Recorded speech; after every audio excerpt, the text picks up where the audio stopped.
গেল রাত্র যখন শেষ হয়ে গেল, চাঁদ যখন ডুবে গেল, ইব্রাহিম খলিলুল্লাহ আলাইহিস সালাম নিজে নিজে ভাবতে লাগলেন, না যেই জিনিস ডুবে যায়, যেই জিনিস উধাও হয়ে যায়, এই জিনিস কোনোদিন আমার সৃষ্টিকর্তা হতে পারে না। ধীরে ধীরে যখন সকালের সূর্য উদয় হলো, ইব্রাহিম খলিলুল্লাহ ভাবলো এই সূর্যই হবে আমার সৃষ্টিকর্তা। সারাদিন সূর্যের ইবাদত বন্দেগী করল, আর ভাবতে লাগলো এই সূর্য বুঝি আমার সৃষ্টিকর্তা। যখন সন্ধ্যা গনিয়ে এলো, এক পর্যায়ে যখন সূর্য ডুবে গেল, ইব্রাহিম পয়গম্বর চিন্তা করলেন, না এই সূর্য, যেই সূর্য ডুবে যায়, এই সূর্য কোনোদিন আমার সৃষ্টিকর্তা হতে পারে না। ইব্রাহিম আলাইহিস সালাম ভাবলেন, চাঁদ আমার সৃষ্টিকর্তা না, সূর্য আমার সৃষ্টিকর্তা। তখন ইব্রাহিম আলাইহিস সালাম মনে মনে ভাবতে লাগলেন, ইন্নী ওয়াজ্জাহতু ওয়াজহিয়া লিল্লাযী ফাতারাস সামাওয়াতি ওয়াল আরদা হানিফা ওয়া মা আনা মিনাল মুশরিকিন। ইব্রাহিম নবী ভাবতে লাগলো, যেই সূর্য ডুবে যায় ওই সূর্য আমার রব হতে পারে না, যেই চন্দ্র ডুবে যায় ওই চন্দ্র আমার রব হতে পারে না। রব একমাত্র যিনি এই চন্দ্র সৃষ্টি করেছেন, যিনি সূর্য সৃষ্টি করেছেন, তিনি একমাত্র আমাকেই সৃষ্টি করেছেন। বলি আল্লাহু আকবার।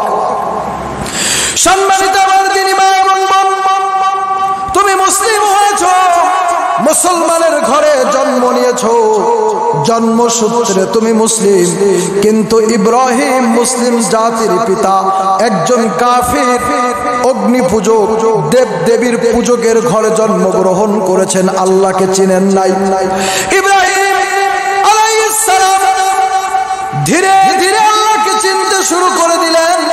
একদিন ইব্রাহিম নবীর পিতা আযর ডাক দিয়ে বলল, বাবা আমার শরীরটা আজকে ভালো না, এই নাও কিছু মূর্তি আছে, এই মূর্তিগুলো বাজারে বিক্রয় করে বাজার সদাই করে নিয়ে আসো।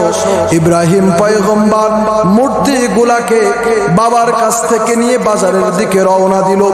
প্রতিমধ্যে কিছু দূর যাওয়ার পরে ইব্রাহিম খলিলুল্লাহ নিজের প্রয়োজন সারার জন্য, নিজের হাজত সারার জন্য, পেশাব করার জন্য একটু লোকালয় থেকে একটু গোপনে চলে গেল। হঠাৎ ইব্রাহিম নবী দেখে যেই মূর্তিগুলোর সামনে আমার বাবা মা দেব দেবীর মতো সম্মান করে পূজা করে, ওই মূর্তির গায়ে দুনিয়ার সবচাইতে নিকৃষ্ট প্রাণী কুত্তা পেশাব করে দেয়। ইব্রাহিম নবী চিন্তা করলো, যেই দেব দেবীর শরীরে কুত্তা পেশাব করে দেয়, কুত্তাকে যেই দেবতা, যেই প্রভু কুত্তাকে বিরত রাখতে পারে না, এই দেব দেবতা কোনোদিন আমার প্রভু হতে পারে না। ইব্রাহিম নবী চিন্তা করলো, দেখি একটু পরীক্ষা করে দেখি, মানুষের হাতের তৈরি, কাদামাটির তৈরি এই মূর্তি যদি অরিজিনাল আল্লাহ হয়ে থাকে, অরিজিনাল সৃষ্টিকর্তা প্রভু হয়ে থাকে, একটু পরীক্ষা করে দেখি। ইব্রাহিম আলাইহিস সালাম মূর্তির সামনে কিছু খাদ্য নিয়ে বলতেছে, মূর্তি খাও।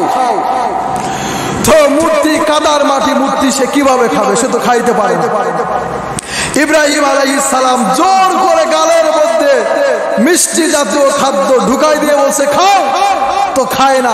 অবশেষে ইব্রাহিম আলাইহিস সালাম নিজে প্রত্যেকটা মূর্তিকে হাতের লাঠি দিয়ে টুকরা টুকরা করে ভেঙ্গে বাসায় চলে আসলেন। বাবা আযর জিজ্ঞেস করলো, বাবা ইব্রাহিম কই, কত টাকা বিক্রয় হয়েছে, কই তোমার আজকে বাজার সদাই কই?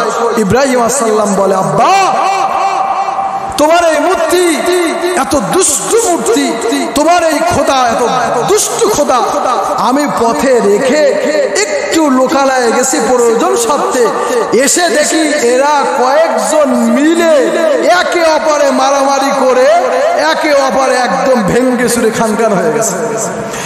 ইব্রাহিম নবীর আব্বা বলে, এই বোকা আযর, বোকা ইব্রাহিম, এই জড় পদার্থ আমাদের হাতের তৈরি, কাদামাটির তৈরি, পিছনে বাঁশের লাঠি দিয়ে ঠেঙ্গায় রাখা, সোজা করে রাখা এই মূর্তি কোনোদিন মারামারি করতে পারে না। ইব্রাহিম আলাইহিস সালাম বলতেছে, বাবা যেই মূর্তিকে ভেঙ্গে দিলে, যেই খোদাকে ভেঙ্গে দিলে খোদা নিজের শরীরটাকে সেভ করতে পারে না, নিজের শরীরটাকে হেফাজত সংরক্ষণ করতে পারে না, সেই দেবতা, সেই মাটির তৈরি খোদা কোনোদিন, দেবতা কোনোদিন আমার সৃষ্টিকর্তা হতে পারে না। সম্মানিত আমার দিনী মা এবং বোন, লম্বা ইতিহাস। সাইয়্যিদানা ইব্রাহিম খলিলুল্লাহ আলাইহিস সালাম এই ঘটনার পরে দাগী হয়ে গেলেন। এক পর্যায়ে ইব্রাহিম আলাইহিস সালামকে তদানীন্তনকালের জালিম শাসক নমরুদ অর্ডার জারি করে দিল যে ইব্রাহিমকে দুনিয়া থেকে বিদায় করতে হবে। কিভাবে? লম্বা কথা, চরক গাছ